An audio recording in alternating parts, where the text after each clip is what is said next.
जी, तो कैसे आप सभी? स्वागत है आप सभी का HMWB एकेडमी पर और स्वागत है एक नई प्लेलिस्ट के अंदर। जी हाँ, हम सीखने जा रहे हैं Django रेस्ट फ्रेमवर्क। आप में से काफ़ी सारे लोगों ने कमेंट किया था कि Django की वीडियो बहुत अच्छी लगी है, Django रेस्ट फ्रेमवर्क पे वीडियो बनाइए। तो जी हाँ, हम आ गए Django रेस्ट फ्रेमवर्क के साथ और जो इसकी बेसिक रिक्वायरमेंट है वो ये है कि आपको Django आनी चाहिए। इतनी एडवांस नहीं आती, कोई बात नहीं, बेसिक Django आपको पता होना चाहिए किस तरीके से हमारा आर्किटेक्चर काम करता है। एंड इसके साथ साथ आपको पाइथन तो आनी चाहिए क्योंककि सारा कोड पाइथन में लिखा होता है। तो अगर आपको ये दोनों चीज़ें आती हैं तो इस वीडियो में आप डायरेक्टली जंप कर सकते हैं। यहाँ पे हम बनाना सीखेंगे रेस्टफुल एपीआईज। रेस्टफुल एपीआईज का इस्तेमाल हम अपने किसी भी प्रोजेक्ट में कर सकते हैं। हालांकि बनाया जाएगा पाइथन की मदद से, बट अगर आपके पास कोई जावा का एप्लीकेशन है जहाँ पे इस रेस्टफुल एपीआईज को आप यूज़ करना चाहते हो तो बड़ी ही आसानी से कर सकते हो क्योंकि ये रेस्टफुल एपीआईज हैं। तो सबसे पहले हम जानेंगे कि रेस्टफुल एपीआईज क्या होती है, देन उसके बाद हम सीखने की कोशिश करेंगे कि रेस्ट फ्रेमवर्क की मदद से कैसे हम यहाँ पे बिल्ड कर पाएंगे रेस्टफुल एपीआईज को। तो पहले समझने की कोशिश करते हैं कि रेस्टफुल एपीआईज आखिर होती क्या है, क्या मीनिंग है, क्या बेनिफिट्स हैं। यही वीडियो आप यूट्यूब पे देख रहे हो तो आपको दिख कैसे रहा है, कैसे चीजें काम कर रही हैं आपके लिए। ये यूट्यूब वीडियो आपके लैपटॉप पे तो है नहीं, ये कहीं सर्वर से आ रहा है, तो ये चीजें काम कैसे कर रही हैं। तो आप यहाँ पे, आपका लैपटॉप जो है ये क्लाइंट है, आप क्लाइंट हो एंड ऐसे ही सिमिलर हमारे पास एक सर्वर होगा। ठीक है, इसको मैं बोल देता हूँ दिस इज अ सर्वर। आप क्या कर रहे हो, यहाँ से कम्युनिकेट करने की कोशिश कर रहे हो। ठीक है, क्लाइंट से कोई रिक्वेस्ट जा रही है यहाँ पे, दैट रिक्वेस्ट इज youtube.com/ यहाँ पे कोई आईडी आ रही होगी, एक स्पेसिफाइड नंबर। ठीक है, तो आप एज अ क्लाइंट इसको भेज रहे हो सर्वर को रिक्वेस्ट। ठीक है, कि भैया मैं इसको एक्सेस करने की कोशिश करना चाह रहा हूँ, क्या ये मुझे मिलेगा। तो यहाँ पे अवेलेबल क्या है, यहाँ पे वो वीडियो अवेलेबल है जो आप डायरेक्टली देख रहे हो। ठीक है, तो ये सर्वर क्या करता है, चेक करता है इसको और आपको रिटर्न करता है दैट वीडियो। ठीक है, वीडियो रिसोर्स आपको प्रोवाइड कर रहा है। That whole process is taking place under HTTP protocol, hypertext transfer protocol है ये। इसकी मदद से आप वीडियो को एक्सेस कर पा रहे हो। This is set of rules, bunch of principles जो इसके अंदर डिफाइन है कि कैसे काम करते हैं। हमारी जो रेस्टफुल एपीआई है इसके कुछ की प्रिंसिपल है, जैसे uniform interface and easy access. तो जो भी आप रेस्टफुल एपीआईज बनाओगे इस चीज़ का ध्यान रखोगे कि कोई भी एक common pattern, common HTTP protocol के थ्रू एक्सेस कर सकता है। रेस्टफुल एपीआई डिजाइन करने से पहले इन 4 बातों का ध्यान रखना होता है। ये 4 तरीके के ऑपरेशन हैं जो हमारे किसी भी रिसोर्स पे अप्लाई होते हैं। जैसे कोई रिसोर्स क्रिएट कर सकता है, ठीक है, रिसोर्सेज को रीड कर सकता है, रिसोर्सेज को अपडेट कर सकता है एंड रिसोर्सेज को डिलीट कर सकता है। यही तो मेजर ऑपरेशन होंगे। या तो मुझे कोई डेटा रीड करना होगा, चाहिए होगा, या तो मैं कुछ क्रिएट करना चाह रहा हूँ, या फिर एग्जिस्टिंग में अपडेट करना चाह रहा हूँ, या फिर डिलीट करना चाह रहा हूँ। मेजर हमारे 4 यही ऑपरेशन है जिनको इम्प्लीमेंट किया जाना है और इसी के लिए HTTP मेथड्स डिफाइन है इन्हीं चारों ऑपरेशन के लिए। अगर मैं कोई एंट्री क्रिएट करनी है तो मैं पोस्ट रिक्वेस्ट एक्सेस करने की कोशिश करूंगा। अगर मुझे कोई रीड करना है तो गेट मेथड होता है हमारे पास, ये HTTP मेथड्स हैं।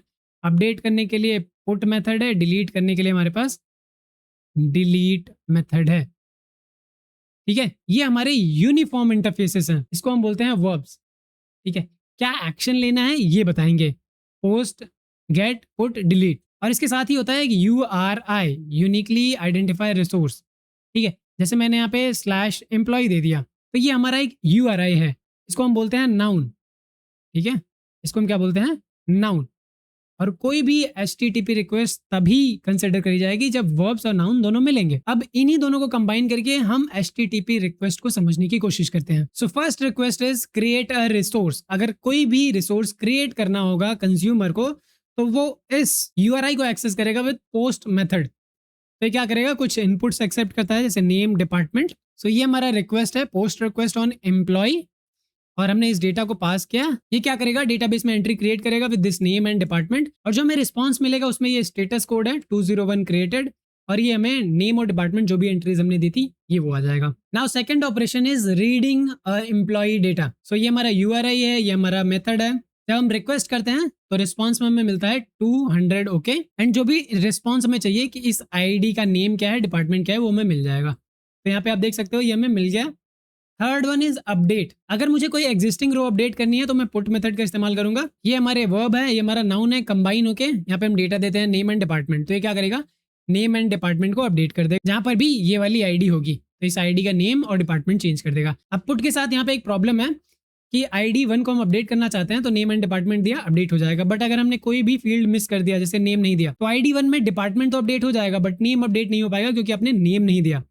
ये कंप्लीट अपडेशन है। अगर आपको पार्शियल अपडेट करना है तो हमारे पास एक और मेथड है, इसको हम बोलते हैं पैच। तो आईडी 1 में हमने यहाँ पे दे दिया, आईडी 1 का डेटा अपडेट करना है, डिपार्टमेंट साइकोलॉजी कर दो। तो जो भी डिपार्टमेंट रहा होगा डिपार्टमेंट चेंज होकर साइकोलॉजी हो जाएगा। पहले हमारा आईटी था, साइकोलॉजी, और नेम हमारा वही रहेगा। पुट मेथड के साथ क्या हो रहा था, नेम हमारा ब्लैंक हो जाता, यहाँ पे हमारा नेम वही रहेगा। इसी तरीके से हमारा एक और रिक्वेस्ट है डिलीट। तो जैसे मैंने बोला यहाँ पे डिलीट स्लैश एम्प्लॉई स्लैश 1, तो क्या करेगा, इस वाले एंट्री को डिलीट कर देगा। यानी कि जो भी हमने एंट्री अभी तक थी इस पे रीड कर रहे थे उसको ये डिलीट कर देगा। स्टेटस कोड रिटर्न करेगा 204 नो कंटेंट, ये हमारा रिस्पॉन्स आएगा। अब इतना तो पता चल गया कि ये सारे मेथड्स हैं कैसे और काम कैसे करते हैं। कोई भी यूजर हो आपको यही कॉल करना है HTTP रिक्वेस्ट, क्योंकि यही HTTP रिक्वेस्ट हैं हमारे जो काम करेंगे। यहाँ से आपने एक चीज तो सीख ली होगी कि रेस्टफुल एपीआईज काम कैसे करती हैं। अब समझने की कोशिश करते हैं कि Django रेस्ट फ्रेमवर्क ही क्यों। तो पहली चीज समझने की कोशिश करते हैं कि Django रेस्ट फ्रेमवर्क हमें दो तरीके के व्यूज प्रोवाइड कराता है, क्लास बेस्ड व्यूज और फंक्शन बेस्ड व्यूज। ये है class based view.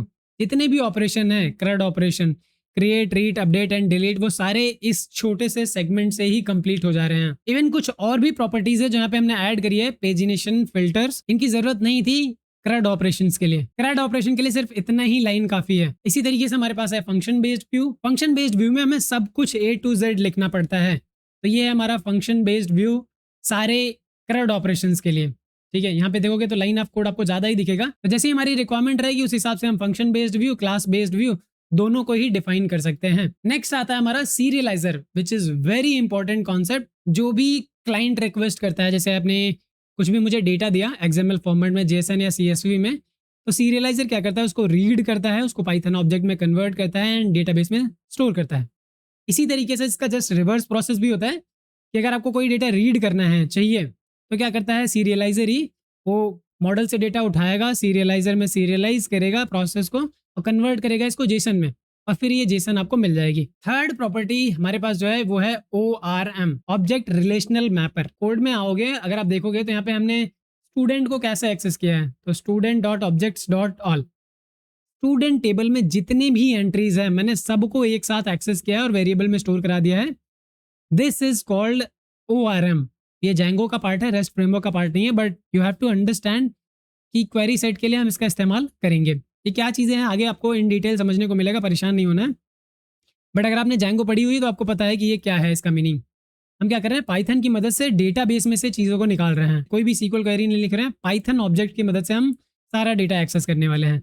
This is ORM और इसके बारे में हमने इन डिटेल बात करी हुई है अपने Django वाले कोर्स में। The fourth property is web browsable API। अब ये सबसे इंपॉर्टेंट चीज है, ये है वेब ब्राउजेबल API। आपको क्या करना है, जब भी प्रोजेक्ट रन कराओगे उस एंड पॉइंट को अगर आप ब्राउजर पे पेस्ट करते हो, you can see a beautiful UI जो कि Django रेस्ट फ्रेमवर्क प्रोवाइड कराता है।